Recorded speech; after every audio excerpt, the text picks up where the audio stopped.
You're chasing something right now that's going to destroy your life. And the worst part? You think it's going to save it. I know because I did the same damn thing for 60 years. I'm 100 years old. I built 3 companies, made millions, lost it twice. And I'm sitting here in a modest house in Texas with a daughter who won't return my calls, telling you, everything you think you know about success is a lie. And if you don't listen to me, you're going to end up exactly where I am, alone with your money. Except you probably won't even have the money. Here's what they told me when I was your age. Work hard, sacrifice now, provide for your family. And someday, you'll get to enjoy it. You'll relax. You'll be there for the people you love. Someday. You know when someday comes? Never. Someday is a lie we tell ourselves so we don't have to feel guilty about missing another dinner, another baseball game, another everything. I told my wife Betty someday for 40 years. I told my kids someday their whole childhood. And now someday is here, and Betty's dead, and my daughter Sarah lives 2,000 miles away, and I couldn't tell you the name of her best friend, or what she does on weekends, or anything. I don't know my own daughter, and I had 67 years to learn. So here's what I need you to do, right now. Think about the person you're taking for granted, the dinner you're going to skip, the call you're going to put off, and ask yourself, is the thing you're chasing worth losing them? Because you will lose them. Maybe not today, but someday. There's that word again. I grew up dirt poor in Odessa, Texas. My daddy died in a drilling accident when I was 12. Fell 60 feet off a derrick. March 3rd, 1938. I remember my mama crying at the kitchen table, trying to figure out how to feed 4 kids on nothing. I swore right then I'd never be poor, never let my family go hungry. And I didn't. I worked 16-hour days, 7 days a week. I made my first million by 40, 8 million by 50. And you know what I missed while I was making all that money? Sarah's first steps, her first words, her school plays, every single one. Bobby's football games, Betty's 40th birthday, her 50th, hell, most of them. I was always in the field, always on the phone, always closing a deal. I told myself I was doing it for them. That's the biggest lie of all. I was doing it for me, for the kid who watched his mama cry. I was so scared of being poor again that I missed my own life trying to prevent it. And here's the kicker. Here's the part that makes me laugh so I don't scream. I lost it anyway. Lost everything in '86 when oil crashed. Rebuilt it. Lost it again in 2004 when my partner, Dale Whitmore, a man I trusted for 15 years, stole $2.3 million and bankrupted us. All those hours, all those missed dinners, all those times I said, "Daddy's working, sweetheart." Gone. The money's gone. But you know what else is gone? The time. And that doesn't come back, no matter how hard you work.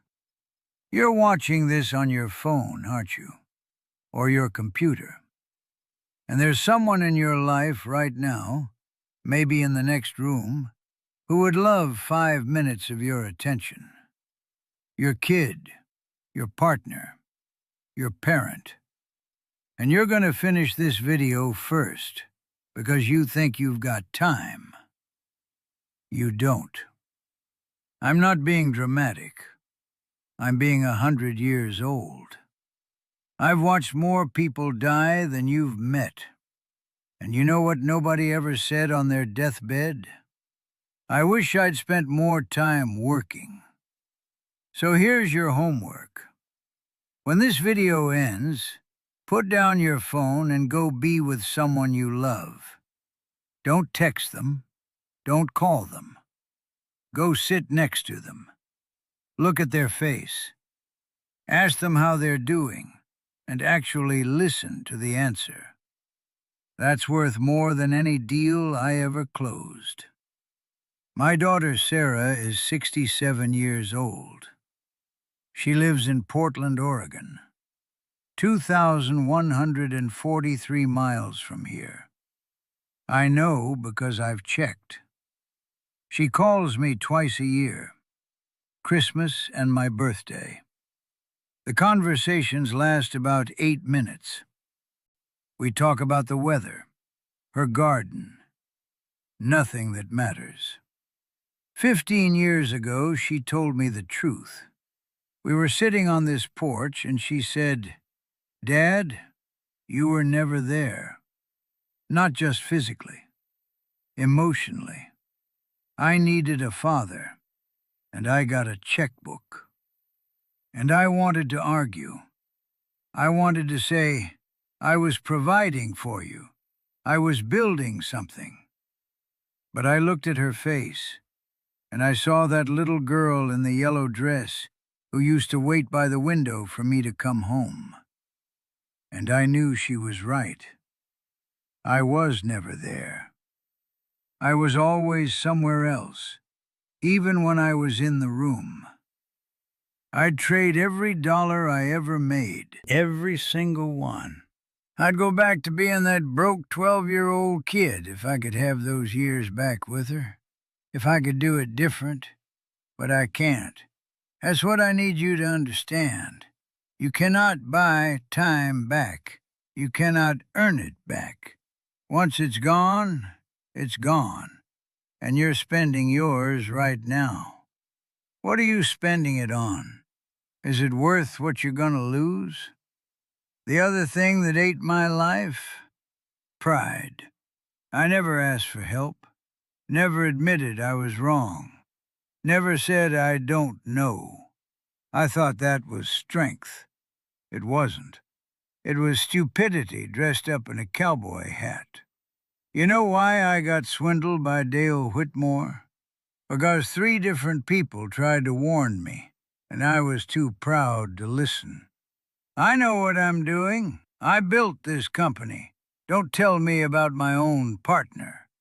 $2.3 million in a bankruptcy later, turns out I didn't know what I was doing. Pride cost more than money. It cost me friendships, business relationships, and years with my daughter, because I was too stubborn to apologize when I should have. So swallow it. Whatever you're holding on to right now because you're too proud to let go, swallow it. Apologize first. Ask for help. Admit you're wrong. It feels like dying. It isn't. Dying is sitting in this chair at 100 years old, knowing you could have fixed it, and didn't. You want to know what I think about now? Not the deals, not the millions I made or lost. I think about one afternoon in 1965. I came home early, only time I can remember, and Sarah was maybe 7 years old. She wanted to show me her drawings. Horses. She loved horses. And I sat with her for 2 hours looking at those drawings, and she was so happy, just radiant, because her daddy was there. That's what I think about. One afternoon out of 67 years.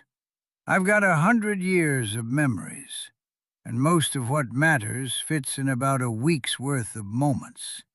Moments I almost missed.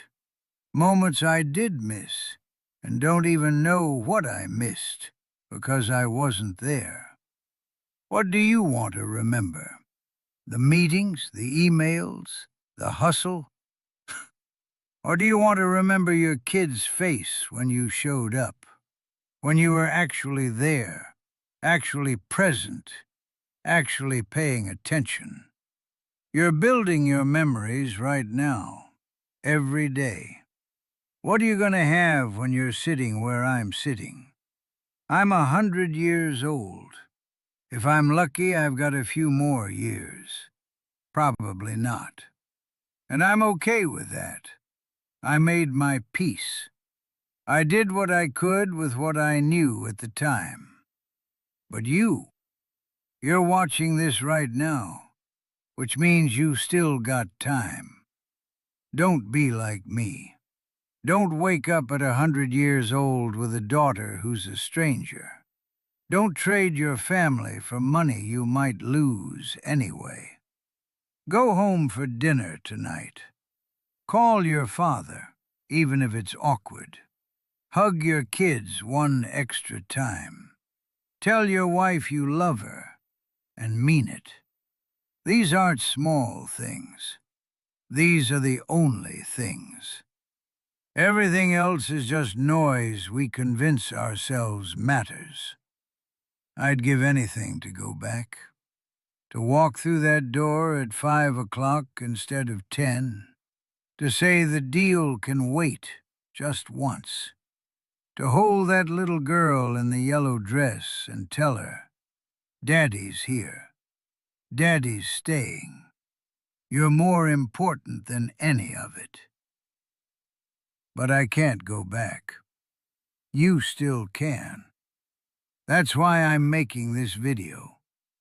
Not for me. For you. For the person you're about to lose if you don't change something. Don't wait until you're 100 years old to figure out what matters.